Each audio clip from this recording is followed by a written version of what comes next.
I was wiping condensation from the observation window when I noticed my reflection was not alone. There was a second face behind mine, pale and expressionless, staring back at me through the glass. My heart stopped. I spun around, but the control room was empty. When I turned back to the window, only my own terrified face remained. That was my third night at the Silverton Mountain Outpost, and I had just broken the first rule without even knowing it existed. My name is Paul, and I am 26 years old. 6 months ago, I took a job as a night operations coordinator at a remote weather monitoring station perched on the edge of the San Juan Mountains in Colorado. The position paid almost triple what I was making at my previous job in Denver, and after 2 years of struggling to pay off student loans, the offer seemed like a miracle. The job posting mentioned isolation, long shifts, and difficult weather conditions, but it said nothing about the rules. Nobody mentioned the rules during my interview. Nobody warned me about what happens after the sun goes down. The Silverton Outpost sits at an elevation of nearly 11,000 feet, accessible only by a narrow gravel road that becomes impassable during heavy snowfall. The facility consists of a main operations building, 2 storage sheds, an auxiliary generator house, and a small living quarters attached to the control room. During the day, a crew of 3 people monitors atmospheric conditions, maintains equipment, and transmits data to the National Weather Service. At night, only one person remains. That person is me. Before I continue, I need to ask you something.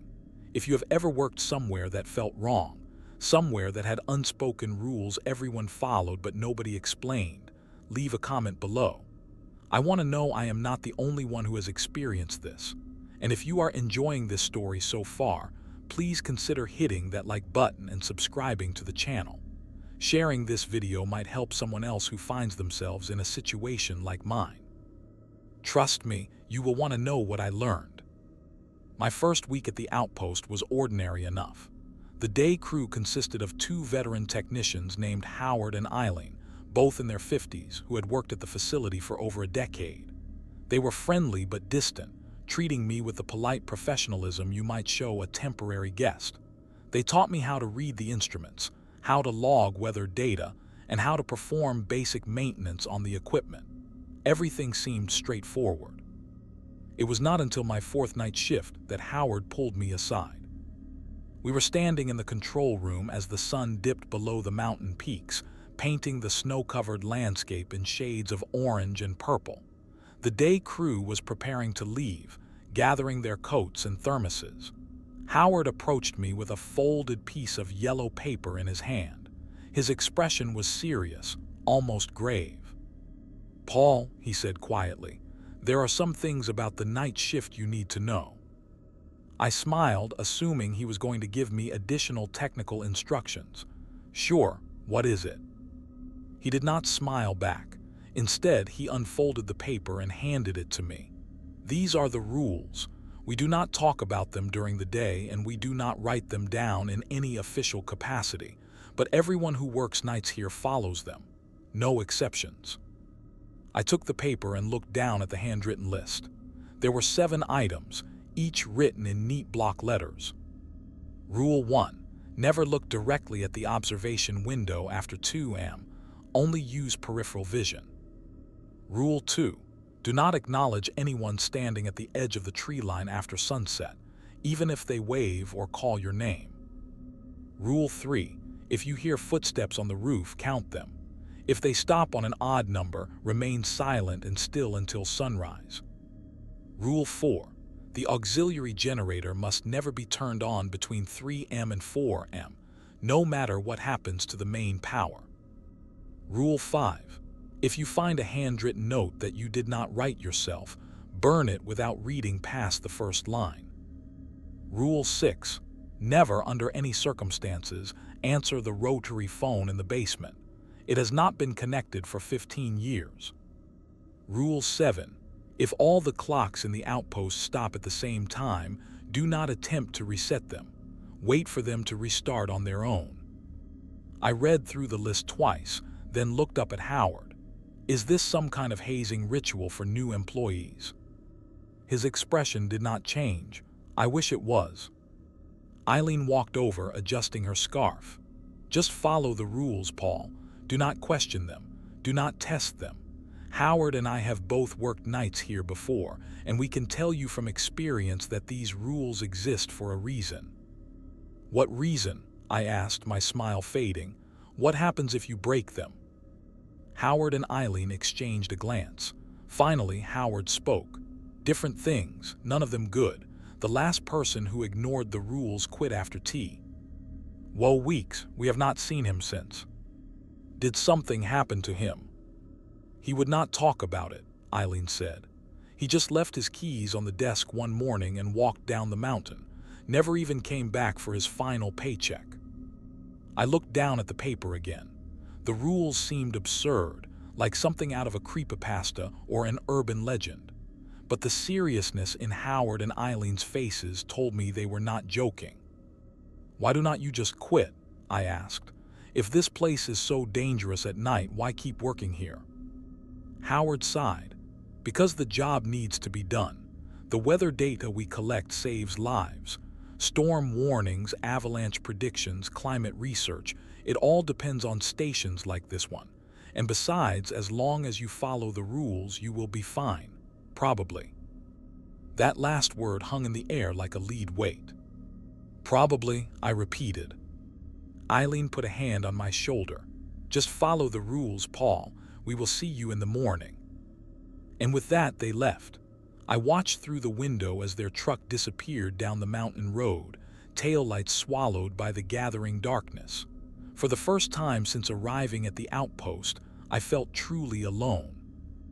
I spent the first hour of that shift trying to rationalize the rules. Maybe they were metaphors for safety protocols.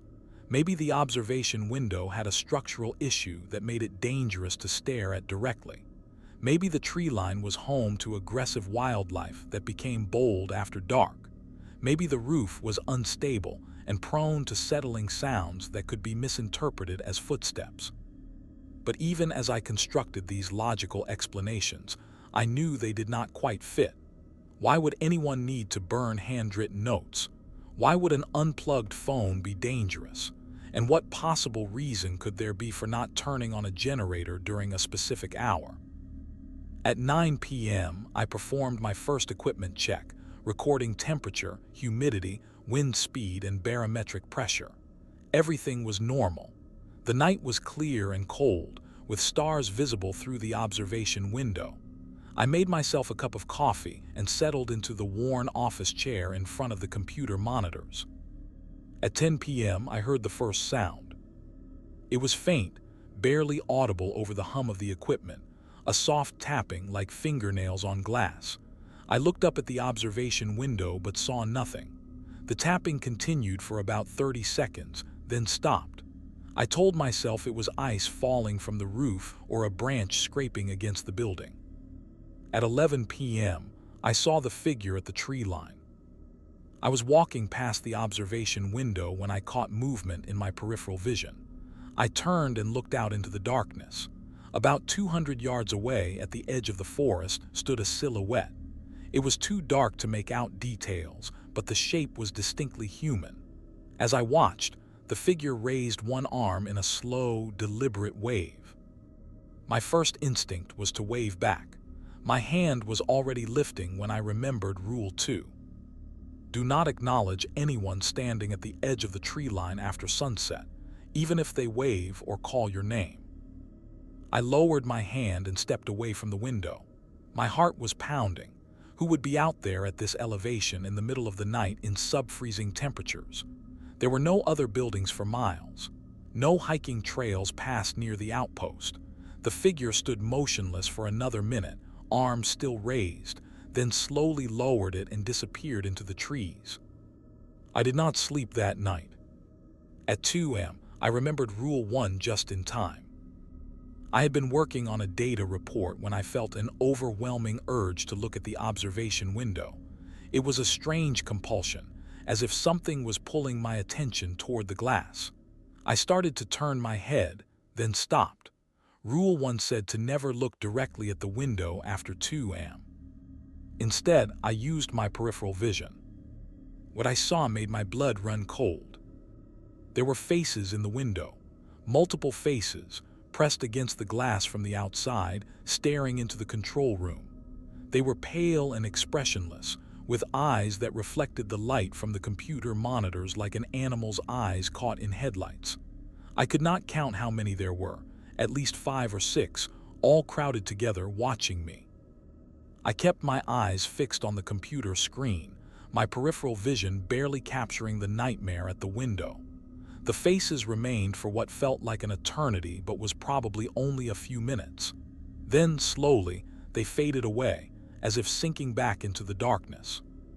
When my shift ended at 6 a.m. and the sun began to rise, I walked outside and examined the snow beneath the observation window. There were no footprints, no marks of any kind. The snow was smooth and undisturbed. Howard and Eileen arrived at 7 a.m. They took one look at my face and nodded knowingly. "You saw something," Howard said. "It was not a question." "The faces," I whispered, "in the window." "Rule 1, Eileen said. "You followed it." "Yes, I only looked with peripheral vision." "Good," Howard said, clapping me on the shoulder. "That is why you are still here." The last guy looked directly at them. He said they smiled at him. He never came back after that night. Over the following weeks, I experienced each of the phenomena the rules warned against. I heard footsteps on the roof on my 9th night. I counted them carefully. 1, 2, 3, 4, 5, 6, 7. They stopped. 7 was an odd number. I remained frozen in my chair, barely breathing until the sun rose. I never found out what would have happened if I had moved or made a sound. On my 15th night, the power went out at 3:17 a.m.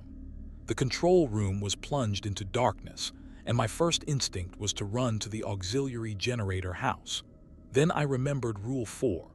The generator could not be turned on between 3 a.m. and 4 a.m. I sat in the dark for 43 minutes, listening to sounds I could not identify, until the main power suddenly restored itself at exactly 4 a.m.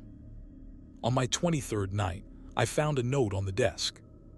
It was written in handwriting I did not recognize, on a piece of paper that had not been there an hour earlier.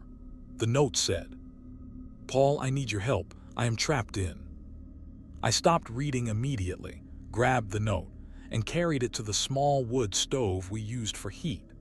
I watched the paper curl and blacken in the flames, fighting the desperate curiosity to know what the rest of the message said. The rotary phone in the basement rang on my 31st night. I had gone downstairs to retrieve a spare logbook when I heard it, a shrill, old-fashioned ringing that echoed through the concrete walls. I had seen the phone on my first day, an ancient rotary model sitting on a shelf, its cord cut and frayed. There was no way it could ring, but it did. I stood at the bottom of the stairs listening to it ring. 5 times, 10 times, 15.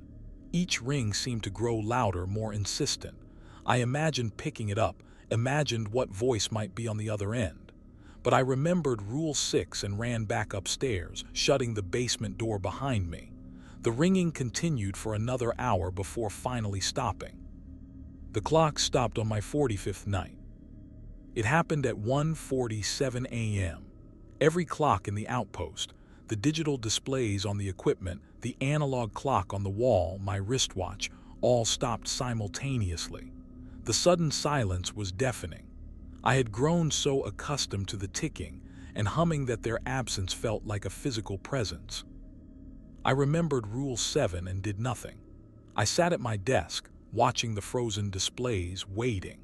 The clocks remained stopped for 38 minutes. Then, just as suddenly as they had halted, they all started again, resuming at exactly 1:47 a.m. as if no time had passed at all. But here is what troubles me most. According to my shift log, my watch, and my own memory, those 38 minutes did happen. I lived through them. But the clocks insisted otherwise, as if that time had been somehow removed from reality. By my 50th night, I had developed a routine. I knew exactly when to avoid looking at the observation window, how to position my chair to keep the tree line out of my direct line of sight, and which sounds to ignore. I had memorized the rules so thoroughly that following them had become instinctive. I thought I was adapting. I thought I was safe. I was wrong. It was a Saturday night in late January when everything changed. A massive winter storm was approaching, and I had been monitoring its progress all evening. By midnight, snow was falling heavily, and visibility had dropped to near zero.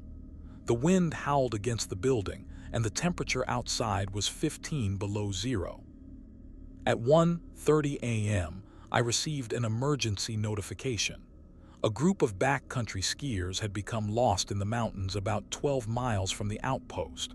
Search and rescue was requesting our weather data and any visual information we could provide. Lives were at stake. I immediately began compiling reports, but the situation was dire. The storm was intensifying faster than predicted, and the lost skiers were in extreme danger. Search and rescue said they needed to launch immediately, but they needed better visibility data to determine safe approach routes. That is when I noticed the camera feed. The outpost has several exterior cameras, including one mounted on the roof with a 360-degree view. I rarely used it at night. The darkness usually made it useless, but with the emergency, I activated it hoping to capture something useful about the storm conditions. What I saw on the monitor made no sense. Despite the blizzard raging outside, the camera showed a clear, calm night. The stars were visible. The tree line was sharply defined, and standing in a circle around the outpost were approximately 20 figures, all facing the building, all perfectly still despite the wind that should have been buffeting them. I checked the timestamp on the feed. It was cool. Unwritten updating in real time, but the weather conditions it showed did not match the blizzard I could hear and feel shaking the building. I switched to the other camera feeds. They all showed the same thing, a calm, clear night and figures standing watch. My mind raced. The skiers needed help. Search and rescue needed accurate data, but the data I was seeing did not match reality. Which version was real? The storm I could hear or the calm night the cameras showed? I made a decision that I regret to this day. I went to the door and opened it.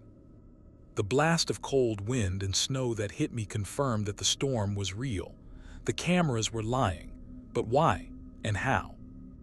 I stood in the doorway, squinting against the driving snow, and tried to see if the figures were actually out there. The visibility was so poor I could barely see 20 feet ahead. I was about to close the door when the wind suddenly stopped. Complete silence. The snow was still falling, but there was no wind, no sound. In the beam of the porch light, I could see the snowflakes hanging motionless in the air, suspended as if time had frozen. And then I saw them. The figures were there, much closer than they had appeared on the camera. They formed a perfect circle around the outpost, no more than 30 feet away. I could see them clearly now. They were wearing clothing from different eras. A woman in a 1950s dress, a man in military uniform, a child in old-fashioned overalls, others in hiking gear from decades past. Their faces were gray and hollow, their eyes empty. One of them, the woman in the 1950s dress, took a step forward. "Paul," she said, her voice clear despite the impossible silence, "we have been waiting for you." Every instinct screamed at me to slam the door and hide, but I thought about the lost skiers. I thought about the rules I had been following for 50 nights, and I realized something. The rules were not meant to protect me from these figures. The rules were meant to prevent me from learning the truth about them. "Who are you?" I asked. The woman smiled sadly. "We are the ones who broke the rules. We are the ones who tried to leave." "Leave? You mean quit the job?" "No," said the man in military uniform, stepping forward to join her. "We mean leave the outpost. Actually leave. Get in a vehicle and drive down the mountain and never come back." My mind struggled to process what he was saying. That does not make sense. Howard and Eileen leave every day. "Do they?" asked the woman. "Have you ever seen them drive away during your shift? Have you ever actually watched them leave the property?" I thought back. No, I had not. They always left before my shift started and arrived after it ended. I had seen them get into their truck, but I had never actually watched them drive down the mountain road because by the time I started my shift, they were already gone. "What is this place?" I whispered. The child in overalls spoke next, his voice eerie coming from such a young face. "It is a threshold, a place between. The outpost was built on land that does not fully belong to the waking world. The rules keep you anchored to your reality. They keep you separate from us, but they also keep you trapped." "I can leave whenever I want," I said, but even as the words left my mouth, I realized I had never tried. I had been so focused on doing my job and following the rules that it had never occurred to me to test whether I could actually leave. "Try," the woman said. "Try right now. Walk to your vehicle and drive away, see what happens." I wanted to call her a liar. I wanted to slam the door and pretend this conversation had never happened. But the lost skiers were still out there, and something about the desperation in the woman's hollow eyes told me she was telling the truth. I went back inside, grabbed my coat and keys, and walked out to my truck. The figures watched but did not move. The snow was still falling in that impossible motionless way, flakes hanging suspended in the air. I got in the truck and started the engine. It roared to life immediately. I put it in gear and began driving down the mountain road. For the first 100 yards, everything seemed normal. The road stretched ahead of me, illuminated by my headlights, winding down the mountain as it always had. But then I noticed something wrong. I was passing the same tree, the same distinctively bent pine tree, over and over. I checked my odometer. I had driven almost a mile, but I kept passing the same tree. The road was looping, taking me in a circle without ever actually moving me away from the outpost. I stopped the truck and got out. When I looked back, the outpost was still visible, maybe 200 yards away, despite the mile my odometer claimed I had traveled. The woman in the 1950s dress was standing beside the truck, though I had not seen her approach. "Now you understand," she said. "The rules keep you safe from us, but they also keep you here.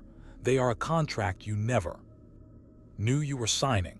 The outpost does not let go easily." "How do I leave?" I asked, my voice barely above a whisper. "You break the rules," she said. "All of them in one night. You break the contract completely, but there is a cost." "What cost?" She gestured to the circle of figures. "One of us gets to leave. One of us gets to take your place in the waking world. The outpost demands a balance. Someone must always remain." I looked at the faces surrounding me. Some appeared confused, others desperate, others resigned. How long had they been trapped here? Decades? Longer? "What happens to the person who stays?" I asked. "They become like us," the man in military uniform said. "Neither alive nor dead, aware but unable to act, watching night after night as new people come to work the shift, hoping each time that someone will be brave enough or foolish enough to break the rules and set them free." I thought about Howard and Eileen. Were they real? Or were they like these figures, trapped in their own way, forced to maintain the illusion that everything was normal? I thought about the lost skiers, real people in real danger who needed real help. "If I break all the rules," I said slowly, "and one of you takes my place, what happens to me?" The woman's hollow eyes met mine. "You become what we are now, trapped on the threshold, unless someone else eventually comes along and makes the same choice you are making now." It was an impossible decision. Condemn myself to this twilight existence, or abandon the skiers and who knows how many other people who would depend on the weather data from this outpost in the future. But then I realized something else. "The skiers," I said, "are they real or are they part of this, part of the test?" The figures looked at each other. No one answered. "Tell me the truth," I demanded. Are there really lost skiers, or is this place trying to trick me into breaking the rules? The child finally spoke. Does it matter? If you believe they are real, then to you they are real. The question is whether you are willing to sacrifice yourself on the possibility that they might be. I stood in the snow, surrounded by impossible figures, in a place that defied reality, facing a choice that defied reason. And I made my decision. No, I said firmly. I am not breaking the rules. I am not taking your deal. The woman's face fell. But the skiers? If the skiers are real, then search and rescue will save them with or without perfect data from this outpost, I said. I will give them the best information I can, but I will not sacrifice myself based on manipulation and fear. And if the skiers are not real, then this whole thing is just an elaborate trap. I walked back toward the outpost. The figures did not try to stop me. You will be trapped here forever, the woman called after me. You will become like us eventually. Everyone does. Maybe, I said, not turning around. Or maybe I will find a third option. Maybe I will find a way to break this place's power without playing by its rules. I went back inside the outpost and shut the door. The moment it closed, sound returned. The wind howled. The snow fell naturally. When I checked the camera feeds, they now showed the actual storm with no mysterious figures in sight. I returned to my desk and filed the weather report for search and rescue. 2 hours later, I received confirmation that the skiers had been located and extracted safely. They were real. My decision to refuse the deal had not killed them. But I knew the woman had been right about one thing. I was trapped. When my shift ended at 6 a.m. and Howard and Eileen arrived, I tried to leave. I got in my truck and drove down the mountain road. After 20 minutes of driving, I found myself back at the outpost, as if I had driven in a complete circle.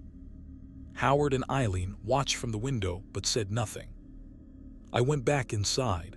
How long have you been trapped here? I asked them. Howard smiled sadly. 12 years for me, 17 for Eileen. Why did you not warn me?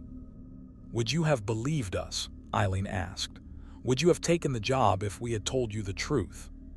She was right, I would not have. So what do we do? I asked. Just work here forever. We follow the rules, Howard said. We do our jobs, we wait. And sometimes we hope that someone smarter than us will figure out a way to break the cycle. That was 6 months ago. I am still here. I work my shifts, follow the rules, and maintain the equipment. The faces still appear in the observation window after 2 a.m. The figure still waves from the tree line. The footsteps still echo on the roof. The phone still rings in the basement. But I have been studying this place. I have been documenting everything, looking for patterns, searching for weaknesses in whatever force keeps us trapped here. I have found something interesting. The rules are not as absolute as they seem. They are instructions, not laws of physics. They can be NT tested, questioned. The outpost wants us to believe we are powerless. It wants us to follow the rules without thinking, to accept our imprisonment as inevitable. But I have learned that belief has power in this place. The cameras showed me a false reality, but only until I opened the door and proved they were lying. The road loops endlessly, but only if I accept that it does. I am planning something. I cannot explain it fully yet because I am not sure the outpost is not listening somehow. But I am close to understanding how this place works. And once I understand it, I believe I can beat it. If you are watching this video, if you have made it this far in my story, I need you to remember something. Rules are not always meant to protect you. Sometimes rules are meant to control you. Sometimes the most dangerous thing you can do is follow them without question. I do not know when I will be able to record the next part of my story. I do not know if I will succeed in breaking free from this place. But I wanted to tell you everything before I make my final attempt, just in case something goes wrong. If I disappear, if this video is the last anyone hears from me, I want you to know that I went down fighting. I did not accept my prison. I did not give up. And if you ever find yourself in a situation like mine, trapped by rules you do not understand, in a place that does not make sense, remember that you have more power than you think. Question everything. Test the boundaries. Do not let fear make you a prisoner. I am Paul. I am 26 years old. I work at a remote mountain outpost in Silverton, Colorado. And I am going to find a way out. Thank you for watching. If this story resonated with you, please like this video and subscribe to the channel. Share it with anyone who might need to hear this message. And most importantly, leave a comment below. Tell me about your experiences with unexplained rules, strange jobs, or places that did not feel quite right. Your stories might be the key that helps me find my way home. The sun is setting now. My shift begins in 1 hour, and tonight I am going to try something that has never been done before. I am going to break every single rule simultaneously. Not because I am making the deal with the figures, not because I am giving up, but because I have realized something crucial. The rules keep us separated from the figures, yes, but they also keep us separated from the truth about what this place really is. The outpost exists on a threshold between realities. The rules maintain that threshold, keep it stable, keep us locked in a specific state of existence. But what happens if the threshold collapses? What happens if all the rules are broken at once, not sequentially but simultaneously, creating a paradox that the outpost cannot resolve? Howard and Eileen think I am insane. They may be right, but they have been trapped here for over a decade each, and they have never tried anything more bold than hoping someone smarter would come along. I am not smarter than them, but I am more desperate, and desperation, I have learned, can be its own form of wisdom. At exactly 2 a.m. tonight, I am going to look directly at the observation window. I am going to walk out to the tree line and acknowledge the figures. I am going to make noise when the footsteps stop on an odd number. I am going to turn on the auxiliary generator between 3 a.m. and 4 a.m. I am going to read every word of any note I find. I am going to answer the phone in the basement. And I am going to manually stop all the clocks at the same time and try to restart them myself. 7 rules, broken simultaneously, creating a cascade of violations that should be impossible to execute all at once. Either I will destroy the threshold and free all of us, or I will destroy myself in the attempt. But I cannot live like this anymore. I cannot spend the next 12 or 17 years following rules that serve only to maintain my imprisonment. If you are watching this video after tonight, it means one of 2 things.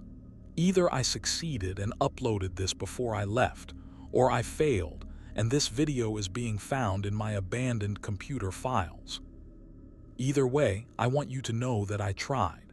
I want you to know that when faced with an impossible situation, I chose to fight rather than accept. The sun has set. The shadows are lengthening across the snow. I can see the first figure appearing at the edge of the tree line, waiting as it does every night. But tonight will be different. Tonight the rules end. I hope I see you on the other side. This is Paul, signing off from the Silverton Mountain Outpost. If I do not upload another video, tell my story. Make sure people know that someone tried. Make sure people know that we do not have to accept the prisons built around us, even when those prisons are invisible. The observation window is starting to fog. The clock on the wall shows 1:58 a.m. 2 minutes until 2 a.m. 2 minutes until I break the first rule. I can see movement in my peripheral vision already. The faces are gathering. They know something is different tonight. They can feel it. 1 minute. I want to tell you I am not afraid, but that would be a lie. I am terrified. My hands are shaking as I type these final words, but fear has never been a good enough reason to give up. 30 seconds. If this works, if I find a way out, I promise I will come back for Howard and Eileen. I will come back for all the others who are trapped in places like this, following rules they do not understand, living in prisons they cannot see. 10 seconds. To everyone watching, be brave, question authority, break the rules that exist only to control you. 5 seconds. And if you ever find yourself at a job that requires you to follow rules that make no sense, rules that are never written down officially, rules that everyone follows but nobody explains. 2 seconds, run. It is 2 a.m. I am looking directly at the observation window now. The faces are smiling at me, and I am smiling back. Whatever happens next, I chose it freely. I refuse to be a prisoner, and that, I think, makes all the difference. Goodbye, or perhaps until we meet again.